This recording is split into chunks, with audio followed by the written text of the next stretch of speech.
Hello जी, स्वागत है आपका आपके अपने YouTube channel success talks with Kannu में। तो आज आप यहाँ पे करेंगे करंट अफेयर्स। ठीक है, तो 6 अक्टूबर के करंट अफेयर जो है वो आप यहाँ पे डिस्कस करेंगे। आप सिर्फ और सिर्फ ज़्यादा टाइम ना लेते हुए बिल्कुल इंपॉर्टेंट करंट अफेयर्स जो एग्जाम्स में आते हैं उन्हीं के बारे में आप जिक्र करेंगे। तो यहाँ पे जो सबसे पहला करंट अफेयर है बच्चे, सबसे पहला जो करंट अफेयर यहाँ पे आपके सामने लिखा हुआ है वो है कि अक्टूबर 2023 में भारत और किस देश के बीच संयुक्त युद्धाभ्यास संप्रति। और सबसे पहले तो ये युद्ध अभ्यास का नाम जरूर याद रखना है, क्योंकि ये ना बहुत बार पेपर में युद्ध अभ्यास पेपर में पूछे जाते हैं। ये अलग से भी अगर आप टॉपिक कर लेंगे तो भी इंपॉर्टेंट रहेगा कि कौन से युद्ध अभ्यास भारत के किसी और देश के साथ चलते हैं। युद्ध अभ्यास तो आपको पता ही होगा कि सेनाओं के बीच में होते हैं, किसी दूसरे देश के सेना के साथ में। ये एक प्रैक्टिस होती है। ठीक है, तो संप्रीति का आयोजन किया गया है इंडोनेशिया, मालदीव, सिंगापुर, बांग्लादेश। तो क्या आंसर आना चाहिए? तो इसका बिल्कुल सही आंसर जो आएगा बच्चे वो आएगा बांग्लादेश। बांग्लादेश के साथ में मतलब कि संप्रीति युद्ध अभ्यास का आयोजन जो है वो चल रहा है। अब यहाँ पे एक चीज देखिए, ये इस युद्ध अभ्यास का 11वां संस्करण है। ठीक है, यानी कि ये 11वां एडिशन है। सबसे पहले भी ये युद्ध अभ्यास हो चुका है। इसकी जो शुरुआत हुई थी वो कब हुई थी? इसकी शुरुआत हुई थी 2009 में। कब हुई थी बच्चे? 2009 में इसकी शुरुआत हुई थी संप्रीति की। अब यहाँ पे देखो, अगर आपसे पूछा जाए कि ये जो युद्ध अभ्यास है 2023 वाला, ये कहाँ पे ऑर्गेनाइज करवाया जा रहा है, आपसे ये पूछ लिया जाए तो आप बता देंगे मेघालय में। कहाँ पे ऑर्गेनाइज करवाया जा रहा है? 2023 का जो संप्रीति युद्ध अभ्यास है वो कहाँ पे करवाया जा रहा है? तो आप क्या बताएंगे? मेघालय में ये करवाया जा रहा है। तो चलते हैं नेक्स्ट क्वेश्चन की साइड। नेक्स्ट क्वेश्चन है हमारा बच्चे, नेक्स्ट क्वेश्चन है हमारा, किस देश में डॉक्टर भीमराव अंबेडकर की सबसे बड़ी प्रतिमा का अनावरण किया गया है? तो ये इंपॉर्टेंट क्वेश्चन है। देखो, किसी और देश में भारतीय मूल के व्यक्ति की प्रतिमा बनवाई जाना, ये भारत देश के लिए बहुत बड़े गौरव की बात है। सबसे पहली बात तो यही है। अब यहाँ पे बनवाया किसने? तो देखो, देश की सबसे बड़ी महाशक्ति यूएसए, यूनाइटेड स्टेट अमेरिका ने इसका अनावरण किया जाएगा। यहाँ पे अमेरिका में ये बनी है। डॉक्टर भीमराव अंबेडकर जो है, आप ऐसे लगा लीजिए कि जिस टाइम पे भारत में सबसे ज्यादा छुआछूत या फिर रंग के आधार पर, जाति कास्ट के आधार पर भेदभाव किया जाता था, उस समय डॉक्टर भीमराव अंबेडकर ने एक बहुत अच्छा ओहदा जो है लिया था।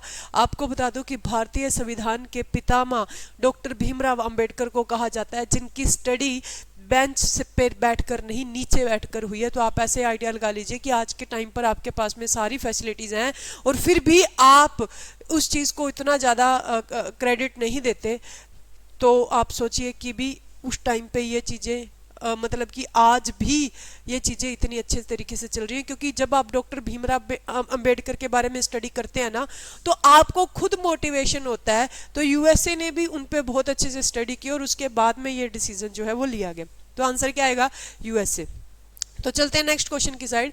नीरज चोपड़ा ने एशियाई खेल 2023 की किस स्पर्धा में गोल्ड मेडल प्राप्त किया है? तो देखो, नीरज चोपड़ा जो है ना, नीरज चोपड़ा पहले ऐसे व्यक्ति हैं जो जैवलिन थ्रो यानी कि भाला फेंक में सबसे पहले 2021 में इन्होंने भाला फेंक में सबसे पहले क्या लिया था? गोल्ड मेडल लिया था। तो नीरज चोपड़ा उसके बाद से रुक ही नहीं रहे, गोल्ड मेडल, सोने की मशीन एक टाइप से बनी हुई है।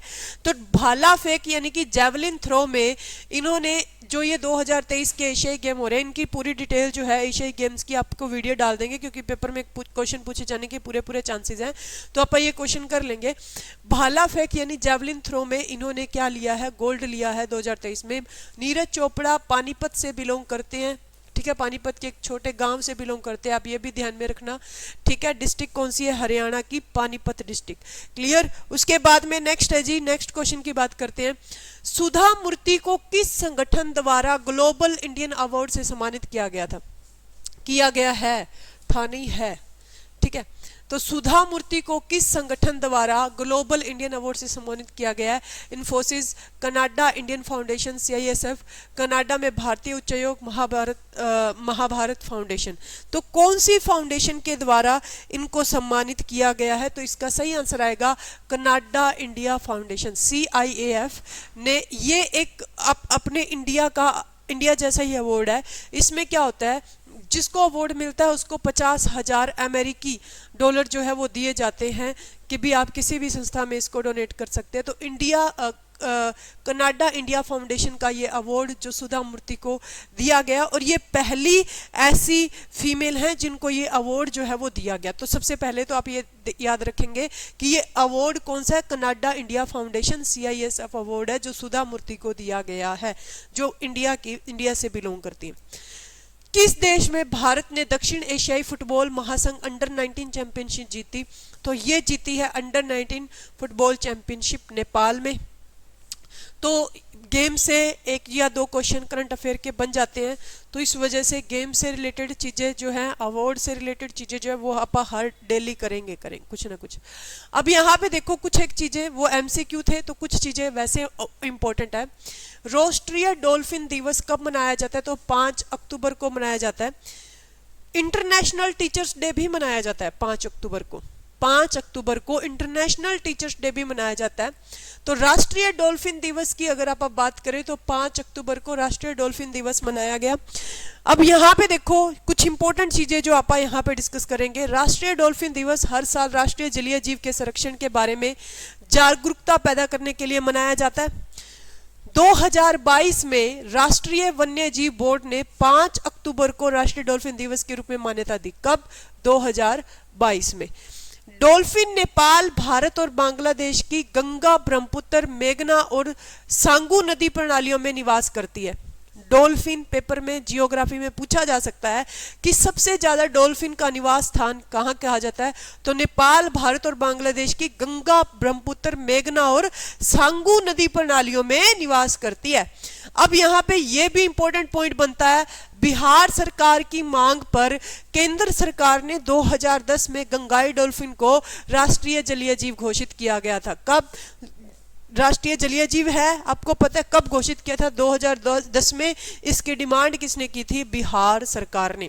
इतना पॉइंट्स जो है आप ध्यान में रखेंगे। 5 अक्टूबर राष्ट्रीय डॉल्फिन दिवस। नेक्स्ट, राष्ट्रीय प्राणी उद्यान ने वन्य जीव संरक्षण के लिए, अब यहाँ पे देखो ये कोट है, वन्य जीव संरक्षण के लिए भागीदारी विषय के साथ 69वें वन्य जीव सप्ताह का जश्न शुरू किया। ये वन्य जीव सप्ताह कौन सा है? 69वां, 69th है, ध्यान में रखिएगा, वन्य जीव सप्ताह। और इसका जो टाइटल है, विषय है, वो क्या है? वन्य जीव संरक्षण के लिए भागीदारी। क्या है टाइटल? वन्य जीव संरक्षण के लिए भागीदारी जो है वो इसका क्या है बच्चे? टाइटल है। अब देखो ये पॉइंट भी इंपॉर्टेंट है। वन्य जीव सप्ताह उत्सव हर साल महात्मा गांधी की जयंती पर शुरू होता है। कब शुरू होता है? महात्मा गांधी की जयंती पर शुरू होता है। 2 अक्टूबर 2023 या 8 अक्टूबर 2023 तक ये चलेगा। 2 अक्टूबर 2023 से 8 अक्टूबर 2023 तक ये चलेगा, यानी कि फिलहाल में ये करंट में चल रहा है। ठीक है, तो इसकी जो PDF फाइल है ये आपको मिल जाएगी। आप ऐप का लिंक डिस्क्रिप्शन में दे रखा है। ठीक है, आप फ्री कोर्सेज के ऑप्शन में जाएंगे। फ्री कोर्सेज के ऑप्शन में आप करंट अफेयर PDF सर्च करेंगे तो आपको करंट अफेयर PDF के नाम से मिल जाएगी। ठीक है, तो ये PDF थोड़ी देर में यहाँ पे डाल दी जाएगी, आप वीडियो देख लीजिए। Okay, thank you so much.